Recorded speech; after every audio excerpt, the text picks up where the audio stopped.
metode gross profit. Jadi metode gross profit adalah metode yang akan kita pakai untuk memperkirakan apa? Apa yang saya pakai tanda tanya di situ? Untuk memperkirakan ending inventory. Karena kalau pengen tahu berapa ending inventory yang benar, saya harus stock opnam. Harus ngitung ke gudang. Gudangnya kebakaran, gudangnya kebanjiran, gudangnya kena maling. Tapi kan laporan keuangan harus disajikan nih. Nah, kita bisa membuat estimasi ending inventory pakai metode yang namanya gross profit. Loh, Pak, estimasi bukan akurat dong, nggak akurat dong. Ya sudah, hitungan kalau nggak pakai metode pembantu. Oh iya ya, kan mending ada cara yang membantu walaupun sifatnya estimasi. Syukur-syukur mendekati akurat. Daripada kita pusing gimana caranya ya menyajikan gross profit, uang angka atau variabel ini nggak bisa ketemu. Berdoa iya, tapi nggak cukup. Harus pakai metode gross profit katanya. Nah, bagaimana cara kerjanya metode gross profit? Ya, sebenarnya hanya metode tambah kurang seperti yang saya bilang minggu lalu. Ya, selama kita hafal, paham cara menghitung dengan rumus ini, dengan skema ini, selesai udah. Ya, selesai udah. Jadi ini asumsi-asumsinya ya. Beginning inventory ditambah purchase, ini yang disebut sebagai goods available for sale. Barang yang belum terjual, asumsinya masih ada di gudang. Padahal tadi kan apa? Kebakaran, banjir, dan semacamnya. Karena kalau kita nggak pakai asumsi ini, selesai, kita nggak bisa ngitung. Ya. Nah nanti COGS ini itu akan jadi pengurang, ya, dan nanti kita akan ketemu ending inventory. Tugas kita pokoknya mau nyari ending inventory berapa sih? Karena kita kan mau bikin neraca. Di neraca itu kan harus nulis inventory per 31 Desember. Nah, berapa nilainya itu kan harus jelas. Disitulah kegunaannya metode gross profit. Coba lihat.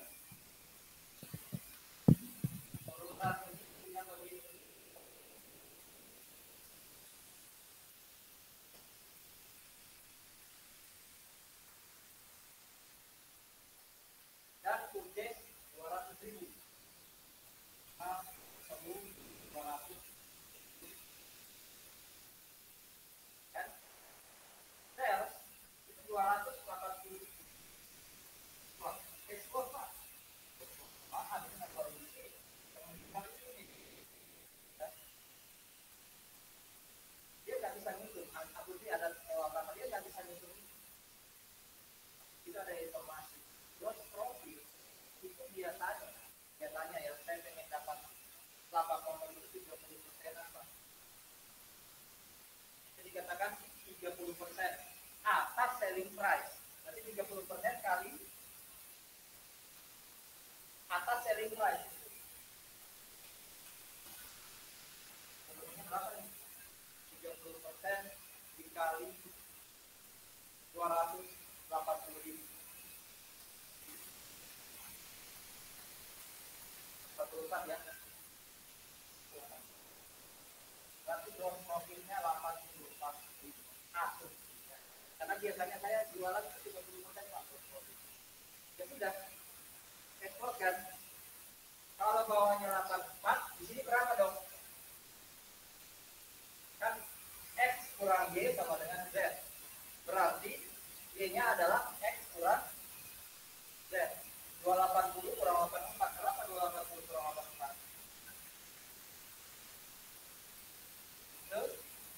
Jadi ini langkah pertama. Ini langkah pertama. Cari dulu. Karena di bawah ada gross profitnya 30% dari sales. Langkah kedua adalah ini. Caranya gampang. Supaya dapat 84, 280 dikurangi berapa? Oh, dikurangi 1.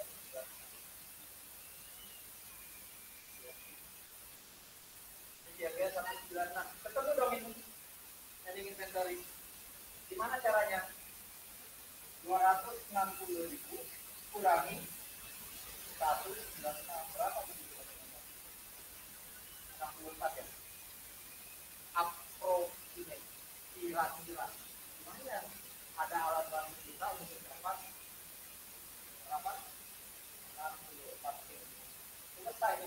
neraca bisa ditulis ending inventory 64. Protes nggak akurat, dia kalahkan bencana.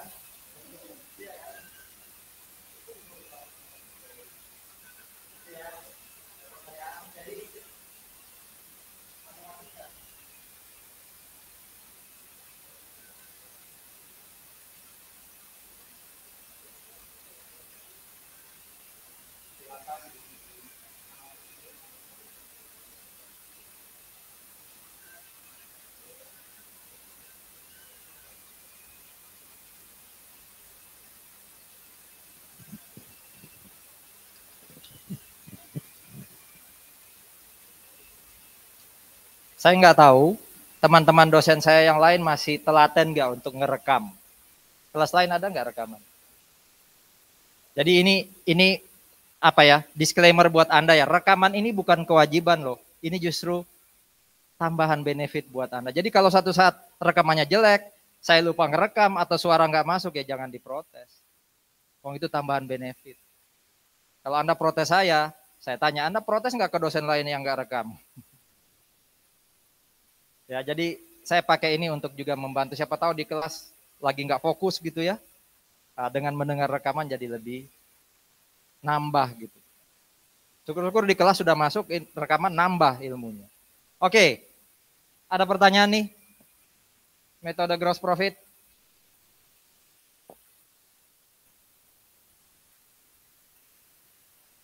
Ini saya skip aja, nanti kita langsung lihat ilustrasi yang menggambarkan. Jadi gini, maksudnya gini loh saudara-saudara. Bisa jadi, ini kan 30% dari gross profit. Bisa jadi nanti ditanyainnya 30% dari COGS. Sorry, 30% dari sales. Kita kan metodenya gross profit ya. Di sini diterangkan, gross profitnya adalah 30% dari sales. Bisa jadi soalnya ngomong 30% dari COGS. Duh, gimana caranya ya? Wong COGS-nya nggak diketahui, gimana caranya ngitung 30% dari COGS? Nah, itu rupanya hanya masalah matematika aja. Kalau dikatakan itu adalah 25% dari sales, itu sebenarnya adalah 33% dari cost.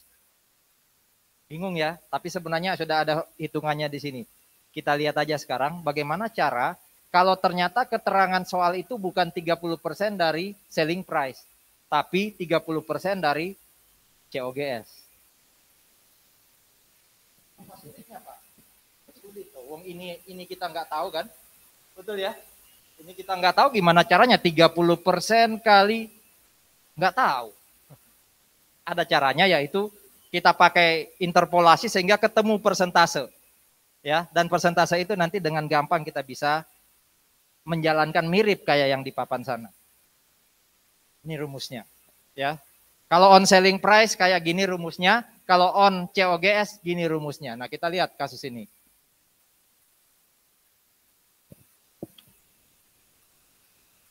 Saya hapus yang biru-biru saya. Jadi highlightnya saya hanya pakai melihatkan gitu.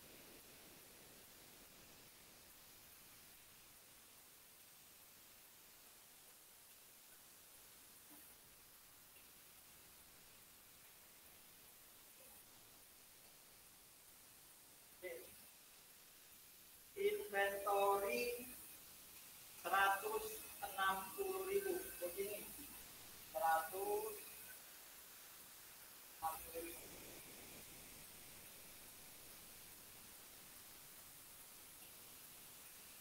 Purchase 640.000. Ada freight in 30.000. Oh ya, kalau ada freight in gimana ya cara untuk EFS-nya? Kalau ada biaya untuk pembelian. Berarti di sini tambah lagi dengan freight. Berapa freight in-nya? 30.000. Betul ya, freight in itu sama kayak purchase, nambah GAFF. Nanti totalnya ini berapa nih? 830 ya.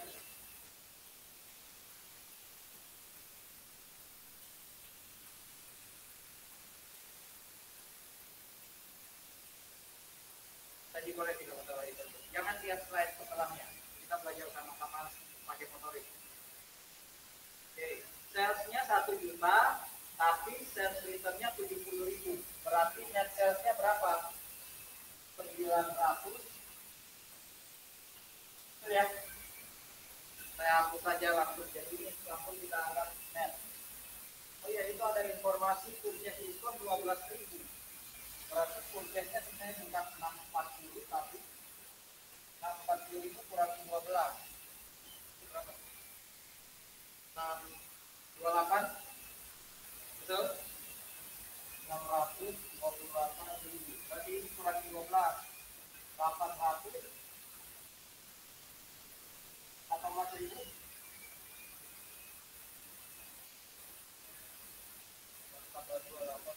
Betul ya? 818 ya. Oke. Yang atas gampang.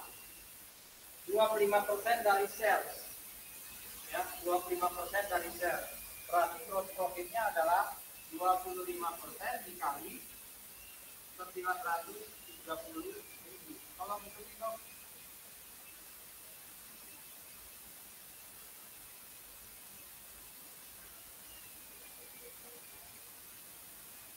Gampang aja lihat hitungannya. 25% dari sales 232.500. Di sini 232.500. Gampang dong cara. Ketemu dong di LGS-nya. Berapa di LGS-nya? 930 kurangi 232.500. 697.500 ya. 697.500. Ya. Berarti ending inventory-nya adalah 818 ya, kurangi 697.500 ketemu berapa ini? 100. Ini masih dari tadi Pak. Masih mudah dipahami.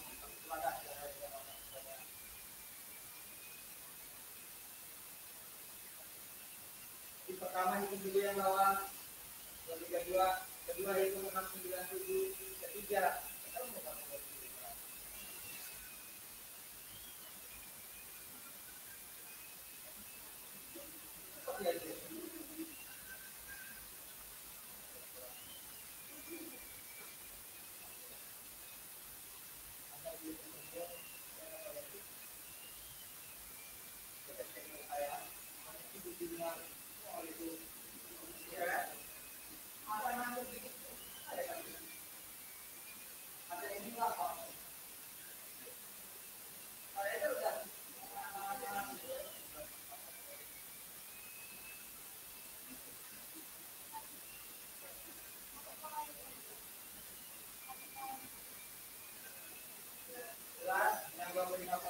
dari sel. Sekarang coba lihat yang B-nya.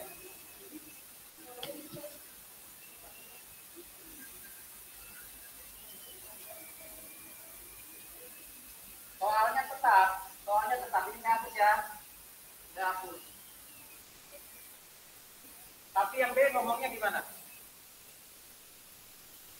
25% dari gross profit ini 25% kali COGS. Tolong dong, 25% kali COGS angkanya berapa? Oh ini nggak ketahuan. Betul ya?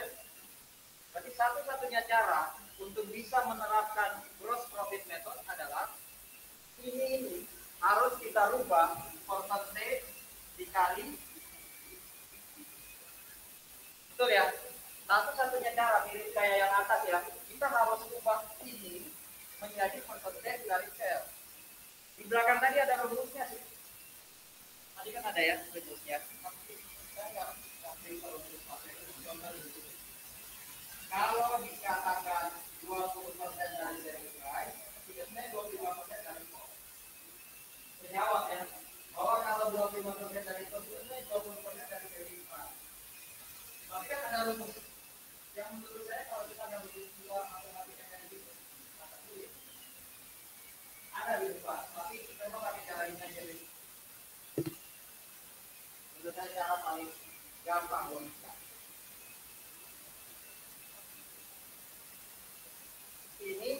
25%. Ya. Ini 25% of COGS. Berarti COGS-nya berapa persen? Ayo, logika matematika. Ini 25% dari COGS. Berarti COGS-nya berapa persen?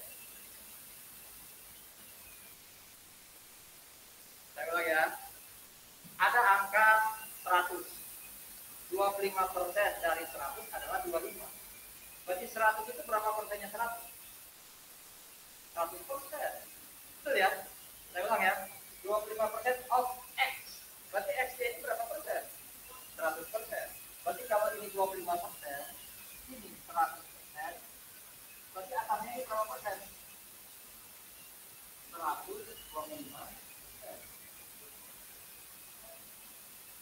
Paham ya?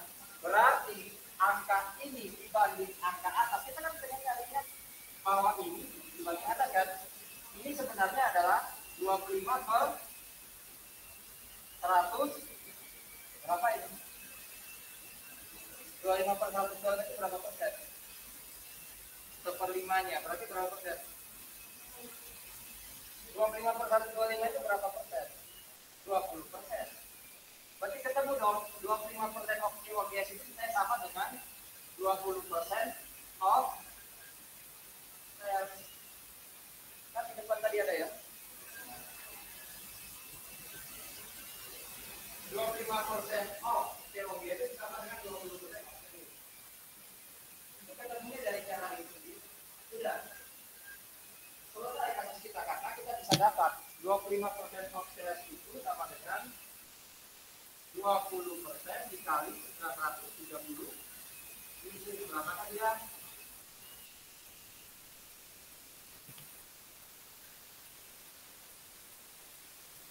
Apakah gross profitnya 186?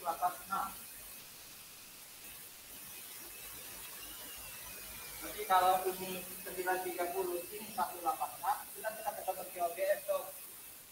Berapa COGS-nya? 744.000. Kalau 744 ketemu, ini 818, berarti kurangnya aja 818 dengan 744. Ketemu berapa tuh?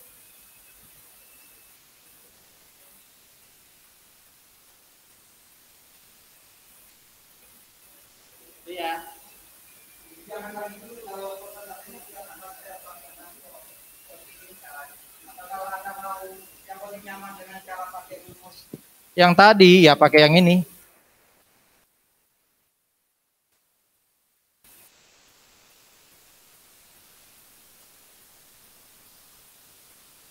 Nih, 25% dari cost. Oh, berarti buat rumus 25 per 1 plus 0,25 ketemu 20%. Jadi intinya kita mau nyari yang kiri ini loh. Karena ini pasti lebih mudah. Yang ini kalau persentase of cost pasti nggak bisa selesai kasus kita. Udah pelan belum? Oke.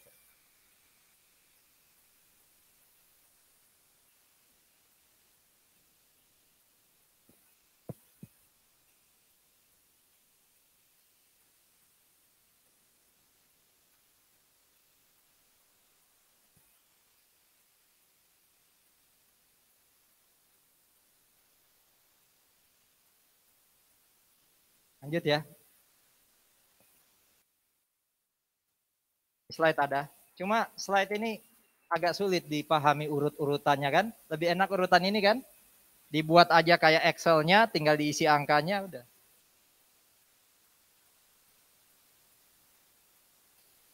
Nah ini konsep. Jadi tadi kita ngitung gitu ya. Pusingnya naik, ini agak landai dikit. Ada kelemahan. Walaupun tadi membantu, tetap aja ada kelemahan. Yang tadi saya bilang ya, hanya estimasi. Ya iyalah, kita nggak bisa tahu ending inventory realnya kok. Terus persentasenya dapat dari mana ya? Biasanya kalau di praktek ya, biasanya pengen gross profit berapa sih jualan? Nah itu informasi masa lalu. Tapi itu membantu loh. Kayak di soal ini kan, 30% dari gross profit. Ini informasi masa lalu nih, 25% dari sales. Kalau di praktek sekali lagi Anda yang tahu, biasanya saya dapat gross profit berapa persenan. Ada pola biasanya kalau jualan makanan sekian, kalau jualan elektronik sekian, kalau jualan yang makin khusus ada pola biasanya. Makanya kalau di pajak itu saudara-saudara, kalau Anda jadi konsultan pajak, lalu Anda dapat klien ya, terus Anda lihat angkanya ini masuk akal atau enggak ya. Anda tinggal lihat angka umumnya pengusaha, anggap aja dia pengusaha makanan. Biasanya gross profitnya sekian persen. Dia kok rendah ya? Ini ada yang salah hitung gross profitnya, biasanya gitu. Jadi lihat pasarnya itu biasanya berapa persenan yang umum. Kalau dia ternyata kekecilan, kita tanya kok bisa kekecilan? Padahal Anda sudah establish loh di pasar. Tapi kalau masih baru, masuk akal. Masih berjuang, umpama. Oke, itu ya. Jadi dapatnya dari pengalaman masa lalu. Di mana pengalaman masa lalu bisa jadi kalau di tahun ini, di tahun saat kita benar-benar pengen ngitung ending inventory, angka itu nggak relevan, tapi syukurlah ada cara kita ya untuk ngitung. Kalau gross profitnya variatif, kadang 10, kadang 5, kadang 20, ini sulit. Sulit diterapkan. Berarti kita harus buat judgement. Kita rata-rata kek, ambil yang tengah kek, ambil yang tertinggi atau ambil yang terendah, itu akan sulit diterapkan memang. Lihat nih. Apa katanya ini? I first mewajibkan penghitungan fisik. Ya, masalahnya kita nggak bisa ngitung fisik. Udahlah, ini the best of the worst, ya, yang terbaik di antara semua kemungkinan terburuk. Metode berikutnya mirip kayak gross profit. Apa tujuannya tadi? Mau estimasi apa? Ending inventory. Namanya metode retail inventory. Ada dua penerapannya, bisa pakai konvensional yaitu LCNRV atau bisa pakai cost method. Kita lihat. Namanya ini ya, retail inventory method. Itu artinya dia pakai angka di tingkat penjual akhir. Retail itu kan berarti jualnya langsung ke konsumen akhir. Angka-angka ini angkanya Indomaret, Alfamidi, ya, retailer kan. Kalau di soal diketahui. Kalau praktek berarti saya harus mengumpulkan angka-angka retail. Ya, informasi itu bisa tersedia bebas, bisa jadi kita harus riset. Ya, nyari sendiri ke retailer. Anggap aja ketemu deh angka-angkanya nih. Saya cuma sampai di sini saya dapat. Berapa ending inventory saya? Nah, ayo kita terapkan yang namanya retail inventory method. Ya. Metode pertama atau pendekatan pertamanya namanya konvensional method. Caranya adalah intinya kan kita pengen tahu ending inventory ya. Kita pengen tahu ending inventory. Jadi kita pakai data retail. Ya, kita pakai data retail. Beginning inventory sekian, purchase sekian, tadi ada di depan ya. Lalu ada purchase return. Purchase return itu kan mengurangi purchase. Satu yang agak beda adalah ada informasi dengan gross profit method, bedanya adalah ada informasi markup and markdown. Harga dinaikin atau harganya di diskon, diturunkan. Ada informasi itu. Nah, kalau bicara markup itu berarti angka inventory kita naikin, berarti ini bentuknya plus. Ya, bentuknya plus. Ya. Bentuknya plus. Sehingga nanti goods available for sale-nya itu ditambah dengan markup. Beginning inventory ditambah purchase, ditambah markup, itu ketemu 422 ditambah dengan beginning inventory 78, jadinya goods available for sale 500. Nah, angka kita 335 terhadap 500 itu 67%. Jadi ini yang kritis nih. Tadi kan kita pengen nyari persentase terhadap sales. Ini cara dapat persentasenya adalah membandingkan GAFS cost dengan GAFS-nya retail. Gimana cara dapat GAFS-nya retail? Markup-nya ditambahin dengan purchase. Jadi beginning inventory tambah purchase. Kalau ada purchase return kurangi, tambah markup. Itulah GAFS-nya siapa? Retail. Setelah dapat GAFS retail, hitung proporsi GAFS cost terhadap retail. Ternyata 67%. Nah, kalau sudah dapat GAFS, ya, kalau sudah dapat GAFS, kurangi dengan ini nih. Ada markdown, ada spoilage. Spoilage itu kayak apa? Yang sudah nggak bisa dijual, ya, yang sudah usang. Ini dikurangin semua nih. Dikurangin semua. Sehingga ending inventory-nya retail ketemu 96.400. Berarti kalau retail itu punya 96.400 ending inventory, padahal kita persentase kita terhadap retail 67%, logikanya berarti ending inventory kita berapa? 67% dari 96.400. Gitu ya. Jadi kuncinya di sini nih, menentukan persentase. Gimana caranya? Bandingkan GAFS kita yang cost dengan GAFS-nya yang retail. Gimana ngitung GAFS-nya retail? Beginning inventory tambah purchase, kurangi purchase return, tambah mark up. Gimana ngitung ending inventory-nya retail? GAFS kurangi markdown dan spoilage, termasuk di dalamnya adalah COGS atau sales. Sales ini sebenarnya COGS nih maksudnya. Cost of goods sales gitu ya. Ini kan 390.000 ini sebenarnya cost of goods sold. Ini yang namanya konvensional method. Kita lihat metode kedua yang namanya cost method. Anda perhatikan bedanya di mana? Kalau tadi ketemu 67, ini ketemu 67,49. Bedanya di mana? Di cost method, markdown-nya itu diletakkan di atas sebelum goods available for sale. Ya, markdown-nya itu jadi pengurang di atas. Tentu akan ngaruh kan persentasenya. Ya, jadi markdown bukan di bawah. Oke.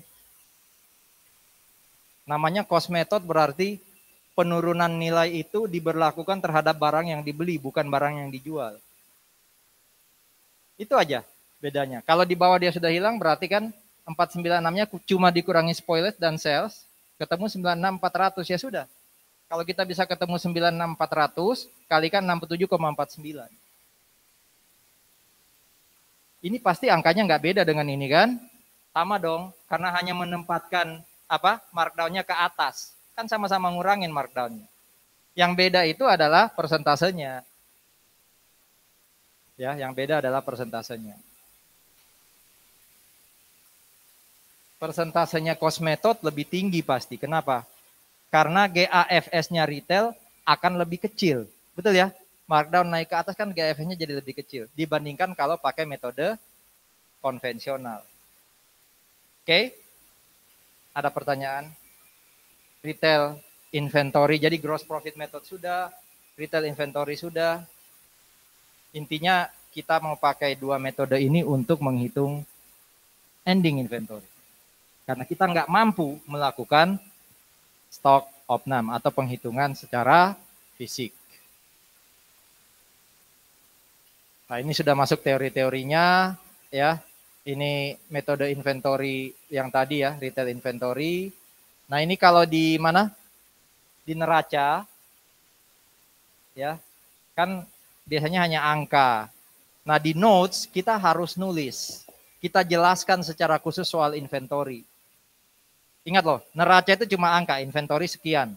Kalau kita pengen jelasin inventory langsung di neraca nggak cukup.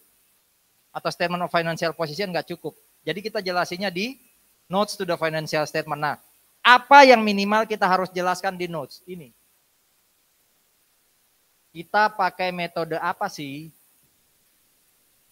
untuk melakukan penghitungan COGS?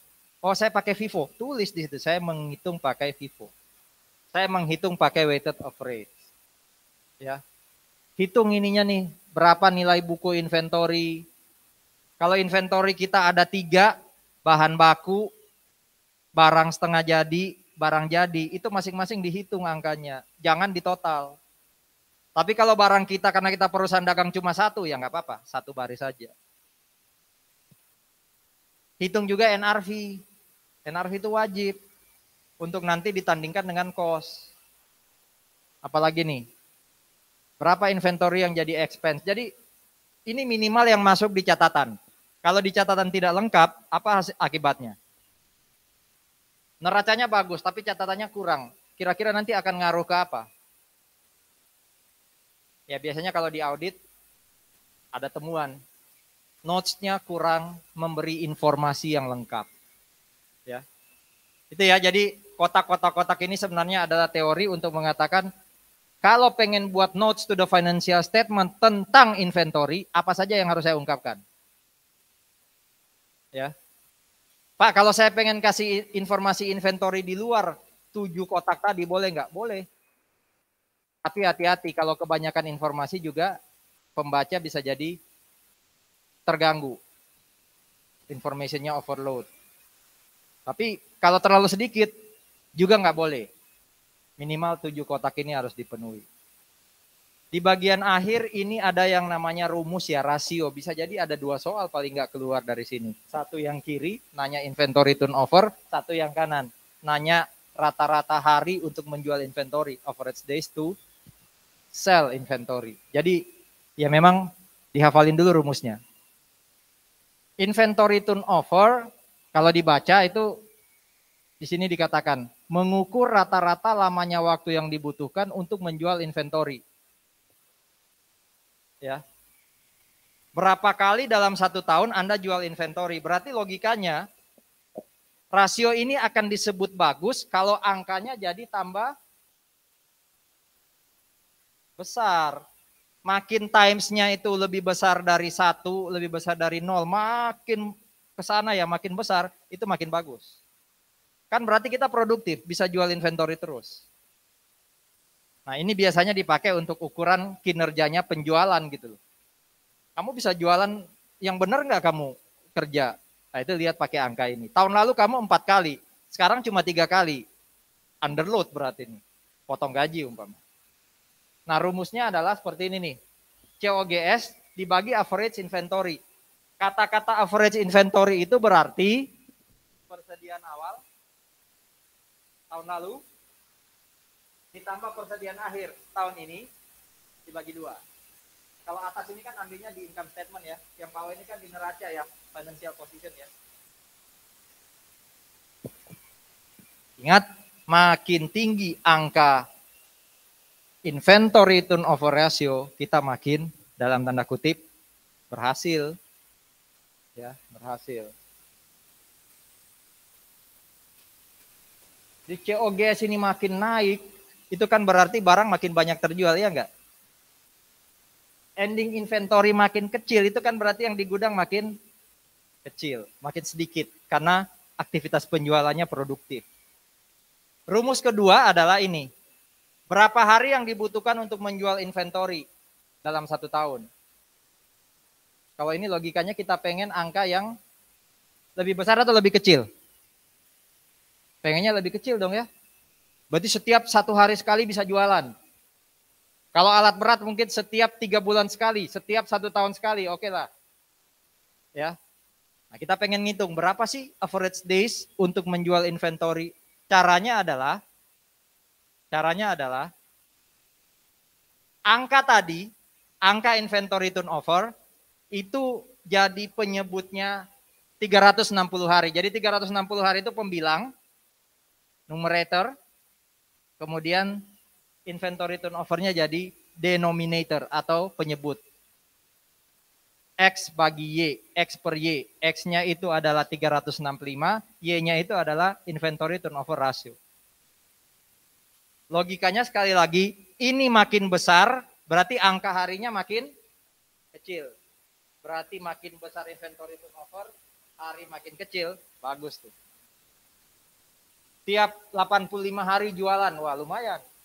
Gimana caranya biar ini makin pendek? Ya ini perbanyak dong inventory turnovermu. Kita istirahat, masuk chapter 10 setelah ini. 10 menit ya.